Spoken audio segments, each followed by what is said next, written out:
Stress patterns. When you talk, you place more emphasis on certain words than others. This is what we call stress. Listen to this example sentence. John went to the store.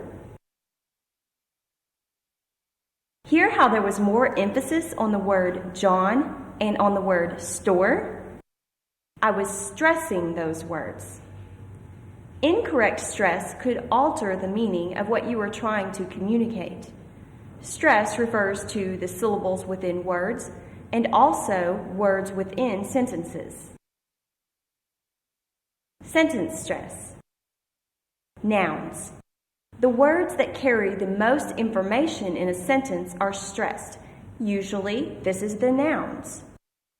Listen and repeat each example sentence. Number 1.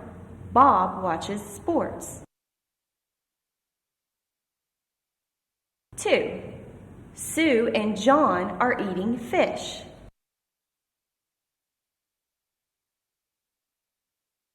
3. Plants need water.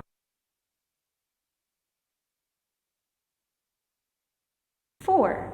Mary is folding laundry.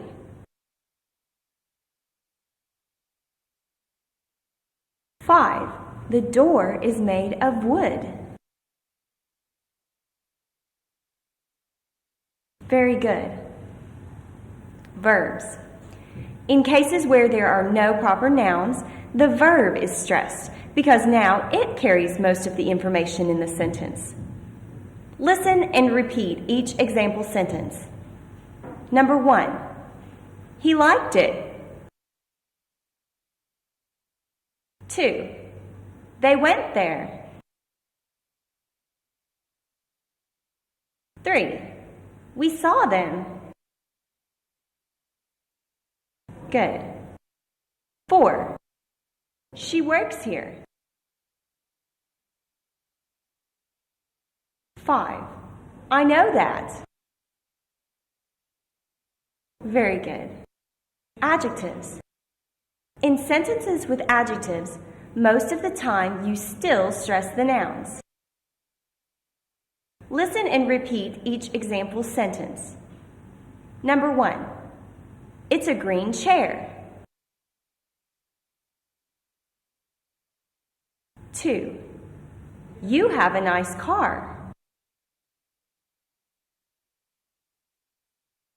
3. This is good biryani. 4. Mother likes your blue curtains. 5. We watched a scary movie. Very good. Adjective exceptions. Adjectives are stressed in a sentence if you are trying to make special emphasis with the descriptive words you are using. For example, that was some spicy food. You were trying to emphasize how spicy the food was. Or another example, the new bicycle. Perhaps there are 2 and you are distinguishing which bicycle you are talking about by saying the new bicycle. Acronyms. An acronym is an abbreviation of a phrase using the first letter of each word in the phrase. Acronyms and initials are usually stressed on the last letter. Listen and repeat each example. Number 1. USA. Good. Number 2. PhD. Good. Number 3. IBM. Very good. Number 4. TV. And number 5. DVD. Excellent. Numbers. When reading or saying a list of numbers, the stress is usually on the last number of the group. In the case of numbers that are longer than 5 digits, put the numbers in groups of 3 or 4 and stress the last number of the group. Listen and repeat each example. 308, 500-016. Good. 2034-9214. Very good. Spelling. When spelling out words, always stress the last letter. In the case of words that are longer than 5 letters, group the letters together by 3 or 4 and stress the last letter of the group. BOX. Good. SHOP. Good. HOUSE. Good. INDIAN. Good. BOTTLE. Good. CRYSTAL.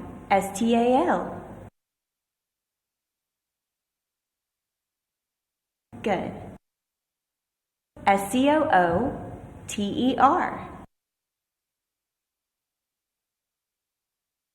Good. MISS, ISS, IPPI.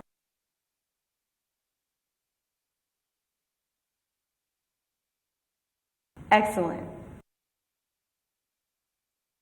Double what? Americans do not say double or triple when reading a series of numbers or letters that are repeated. Instead, we repeat the number or letter. For example, this phone number would be read 555-3347. Or spelling, the word apple would be spelled APPLE. Variable stress. When you change the word you stress in a sentence, you change its meaning. Here's an example sentence. We will look at the way the meaning changes when we stress different words within this example sentence. Let's look at the first example. What did it look like? You want to know what something looked like. What did it look like? Now you're stressing the word what. You can't believe what you've been told. What did it look like? Now you're stressing the word did. You want to know what something used to look like. Next we have what did it look like? You're stressing the word it. Maybe you've been told what another object looks like, but not the object you were asking about. So you're saying, what did it look like?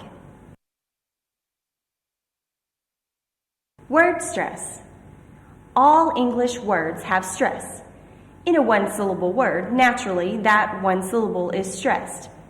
In words with more than one syllable, it gets a little more complicated. Words with 2 syllables have primary stress on one syllable and secondary stress on the other. 2-syllable word stress. There are 2 main patterns of stress for 2-syllable words. They are primary plus secondary and secondary plus primary. In the first pattern, the first syllable receives primary stress, which means the most stress, and the second syllable receives less stress, meaning secondary stress. Look at the word content. This means what something is made of. The first syllable in this word is stressed. I'll say it again, content. Now let's look at the same word with a different pattern. Content. Now the primary stress is on this second syllable. Content, which means to be peaceful, satisfied. Now let's look at some other words. Desert. This means a hot, dry place. But if I put the primary stress on the second syllable, it is dessert, which means a sweet dish served after dinner. Multisyllable words. In multisyllable words, there is no set rule as to which syllable should be stressed. In order to know which syllable in a word should be stressed, look it up in the dictionary. The stressed syllable will have a stress marker above it. Look at this example. Develop. See, the stress marker is on the second syllable in this word. Develop. Compound nouns. Compound nouns are made of two smaller words, each with its own identity, and form a compound noun when combined.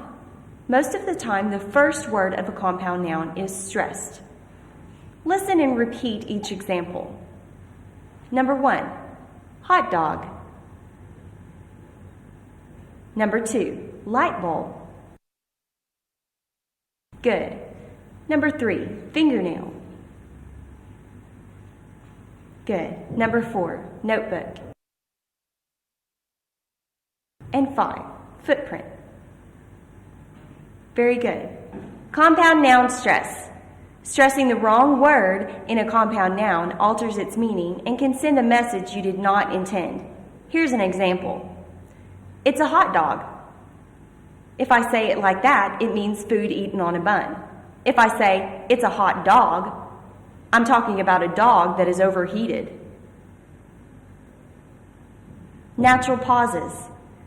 When speaking, it is appropriate to pause in certain places to emphasize a meaning or to allow your listener to catch up with you. Usually, this is done at commas and at the end of sentences. It can also be done when introducing new information or changing subjects.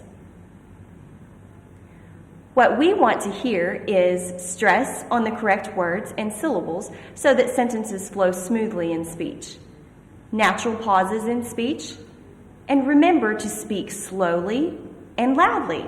The key to all of this is practice. This concludes today's lesson. Now it's time for you to apply these skills by beginning group practice with your accent coach. Thank you and have a nice day.